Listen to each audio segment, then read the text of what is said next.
श्री बांके बिहारी नंदलाल मेरो है, गोविंद मेरो है, गोपाल मेरो है, गोविंद मेरो है, गोपाल मेरो है। श्री रामः शरणं समस्त जगतां, रामं विना का गति, रामेण प्रतिहन्यते कलिबलं, रामाय कार्यं नमः। रामात् तृष्यति कालभीमभुजगो, रामस्य सर्वं वशे, रामे भक्तिरखण्डिता, भवतु मे रामत्वमेवाश्रया।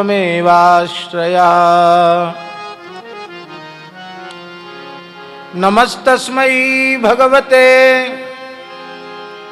वासुदेवाय साक्षिणे, य इदं कृपया कस्मै व्याचचक्षे मुमुक्षवे। योगीन्द्राय नमस्तस्मै शुकाय ब्रह्मरूपिणे, संसार सर्पदष्टं यो विष्णुरात्ममुञ्चत्। श्री सीतानाथ समारंभां, श्रीरामानन्दार्य मध्यमाम्, अस्मदाचार्य पर्यन्तां वन्दे गुरुपरम्पराम्।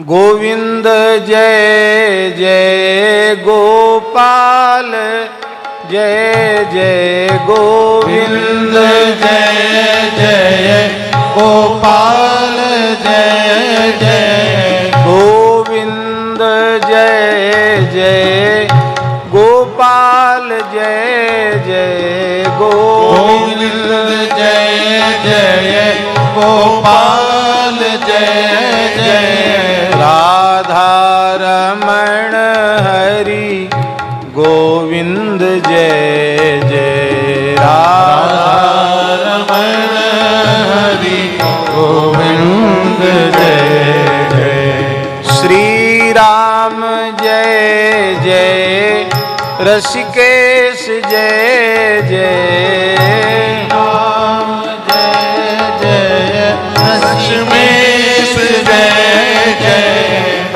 सीतारमण राम रघुनाथ, जय जय सीतारमण राम रघुनाथ, जय जय सीतारमण राम रघुनाथ, जय जय सीतारमण राम रघुनाथ, जय जय राधा रमण हरि गोविंद, जय जय राधा रमण हरि गोविंद, जय जय श्री वृंदावन बिहारी लाल की जय।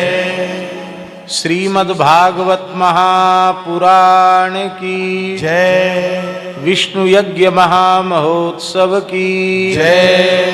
श्री पंचमुखी दरबार की जय। श्री हनुमान जी महाराज की जय। श्री रेवासा धाम की जय। सब संतन की जय। सब विप्रन की जय। यज्ञेश्वरी जगज्जननी पूज्या गौ माता की जय। श्री सद्गुरुदेव भगवान की जय। जय जय श्री राधे, जय जय श्री सीताराम, हर हर महादेव। हरिशरणम भक्तवांछा कल्पतरु भक्तवत्सल शरणागत वत्सल भगवान श्री हरि की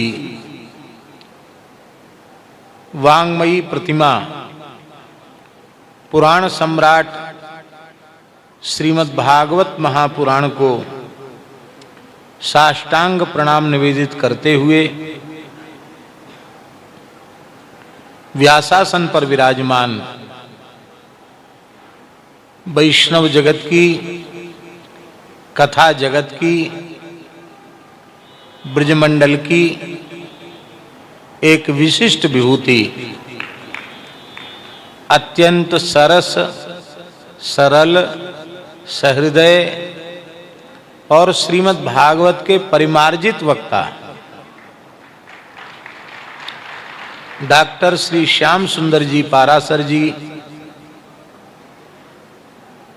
जो व्यासपीठ पर विराजमान हैं, हम उनको भी प्रणाम निवेदित करते हैं। यह संपूर्ण आयोजन जिनकी अध्यक्षता में समायोजित हो रहा है, महामंडलेश्वर उदासीन परम पूज्य श्री हंसाराम जी महाराज को भी हम अपना प्रणाम निवेदित करते हैं। हमारे बगल में ही हमारे वृंदावन के पूज्य श्री महाराज जी श्री स्वामी शरणानंद जी महाराज,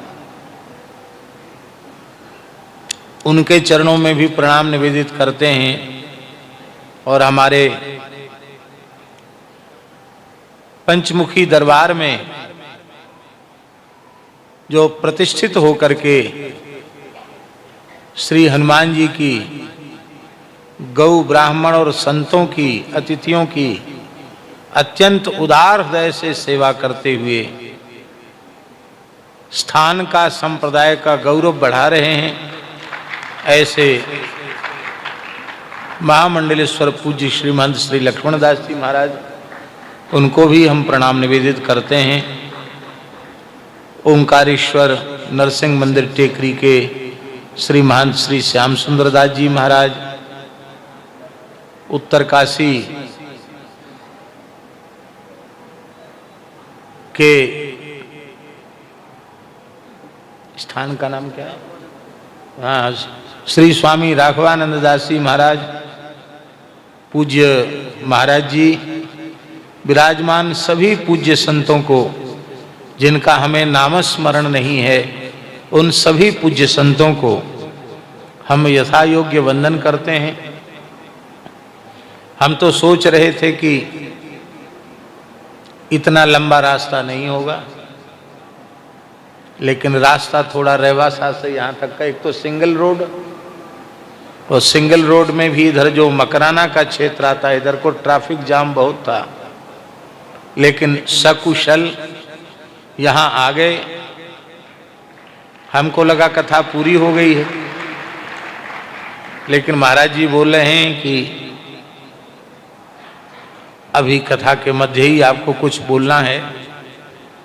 वैसे हम सब लोगों के लिए यह विचार आवश्यक रूप से रखना चाहिए, या तो कथा के आरंभ में किसी का वक्तव्य हो, या कथा की पूर्णता हो जाए इसके बाद वक्तव्य हो। बीच में प्रायः धारा कट जाती है, लेकिन हमारे पारासर जी बहुत उदार हैं, और संतों के चरणों में रहने का यही सौभाग्य है।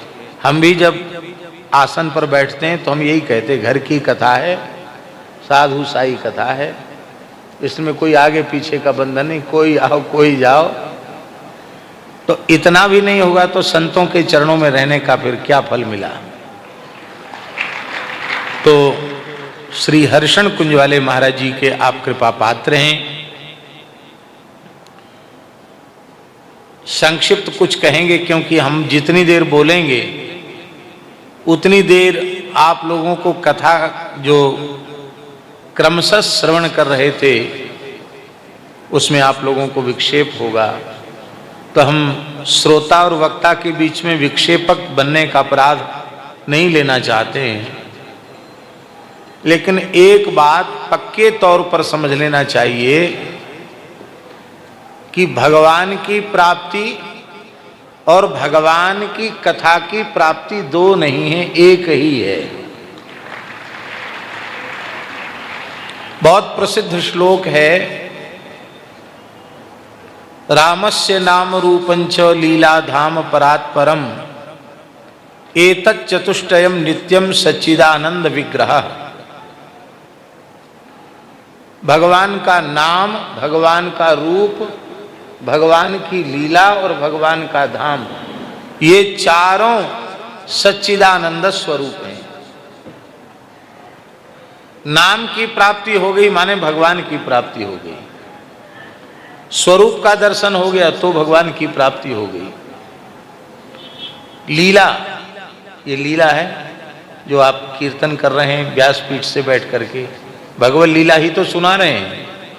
तो भगवत चरित्र, भगवत लीला की को श्रवण करने की,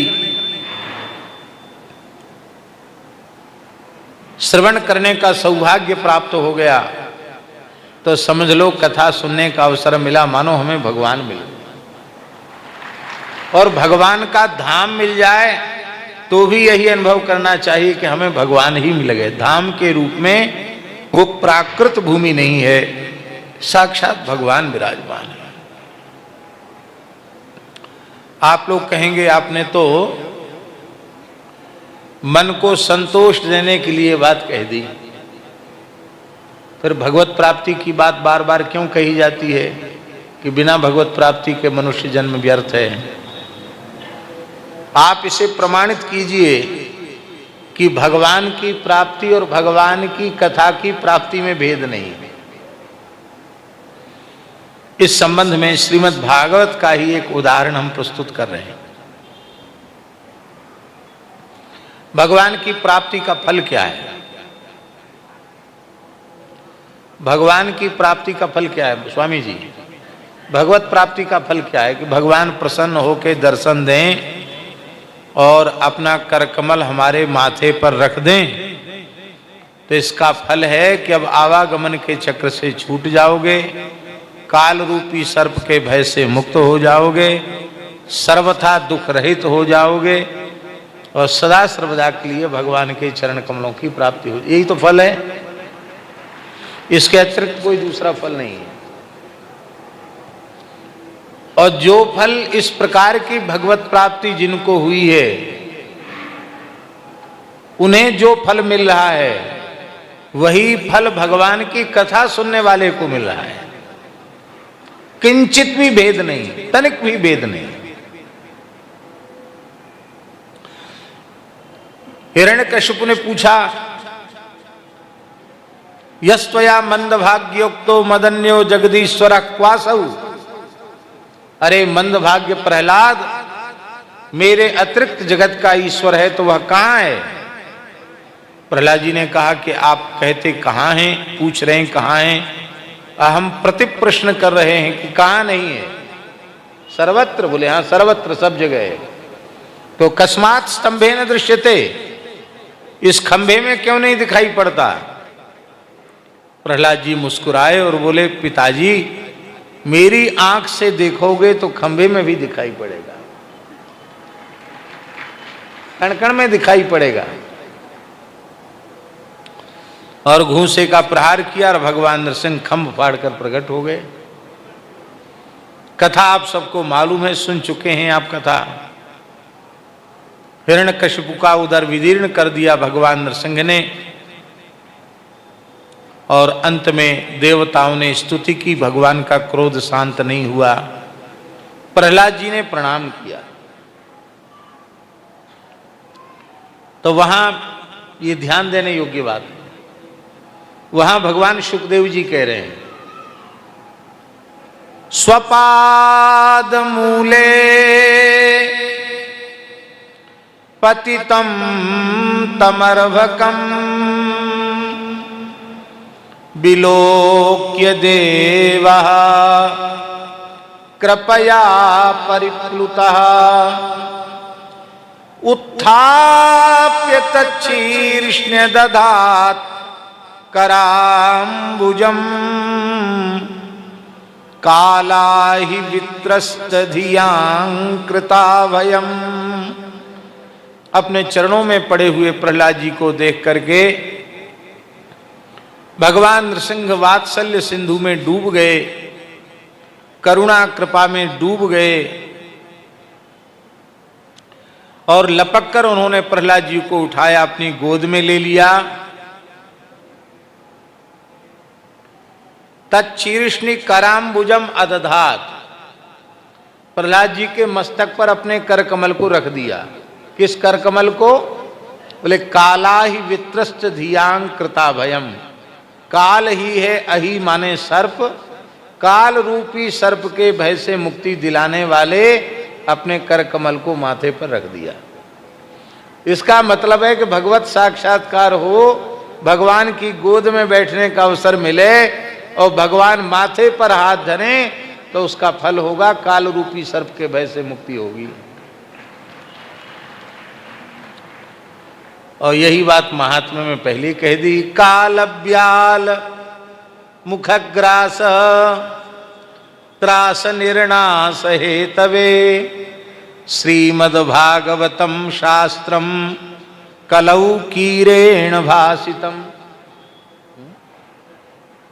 काल रूपी सर्प के भय से मुक्ति दिलाने के लिए श्री सुखदेव जी ने श्रीमद् भागवत का प्रवचन किया।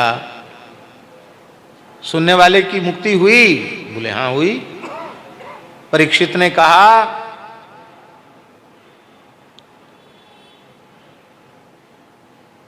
कि भगवन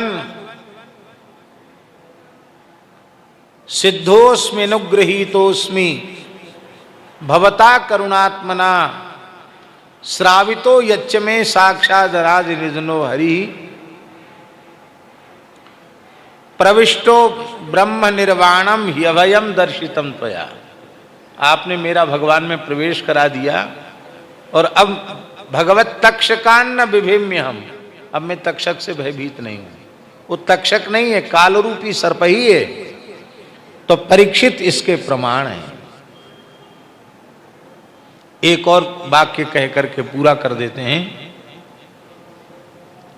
सनकादिक भगवान ने कथा सुनाई और नारद जी प्रधान यजमान है, श्रोता प्रधान नारद जी हैं।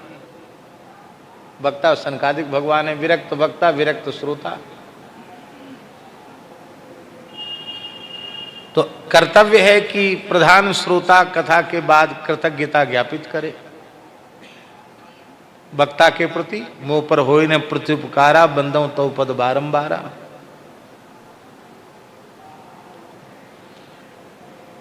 तो नारद जी ने कृतज्ञता ज्ञापित करते हुए कहा, अद्य में भगवान लब्धा। ये नहीं कहा कि मैंने कथा सुनी, आपने कथा कही, मैं कथा सुनकर धन्य हुआ, आज मुझे भगवान मिल गए, ये कहा। माने कथा मिल गई, इसका अर्थ है साक्षात भगवान मिल गए। जो पोथी जी विराजमान है वो भी भगवान का स्वरूप है, और जो व्यास स्वरूप में जो विराजमान हैं उनके प्रति भी मनुष्य बुद्धि रखना शास्त्र निषिद्ध है।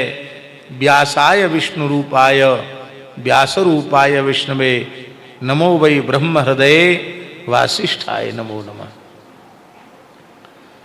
उनके प्रति मनुष्य बुद्धि नहीं करना। व्यासो नारायण स्वयं, इसलिए ग्रंथ भी भगवत स्वरूप, वक्ता भी भगवत स्वरूप, और उससे मुख से निसृत होने वाली कथा भी भगवत स्वरूप। इतना होने के बाद भी किसी के मन में ये रहे कि हमको भगवान नहीं मिले, तो इससे बड़े दुर्भाग्य की और क्या बात है। हम तो समझते हैं जितनी देर कथा होती है उतनी देर हम सबको भगवान मिले रहते हैं। भगवान ऐसी कृपा करें कि 24 घंटे हम लोग भगवान के नाम रूप लीला गुणों के चिंतन में ही डूबे रहें। इन्हीं शब्दों के साथ आप सबके सौभाग्य की सराहना करते हुए कि आपको इस युग में डॉक्टर श्री श्याम सुंदर पाराशर जी जैसा एक अत्यंत अधिकारी पवित्र विप्र कुलोत्पन्न अधिकारी विद्वान वक्ता, सदाचार संपन्न वक्ता आप लोगों को प्राप्त हुआ है। आप सब बहुत भाग्यशाली हैं। आपके भाग्य की जितनी प्रशंसा की जाए उतनी कम है। हम तो सोच रहे थे कि 2-3 घंटे में पहुंच के और फिर पंचमुखी दरबार में प्रसाद पाएंगे, वहां से इतना सा दलिया खा के चले हैं।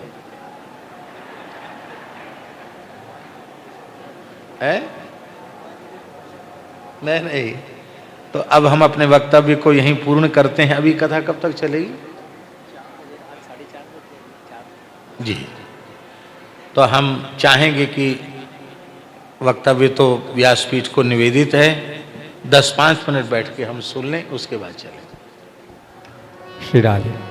हम सभी को आशीर्वाद प्रदान करे थे परम पूज्य अनंत श्री विभूषित श्रीमद जगत गुरु द्वाराचार्य अग्र पीठाधीश्वर एवं मनुक पीठाधीश्वर स्वामी श्री राजेंद्र दास देवाचार्य जी महाराज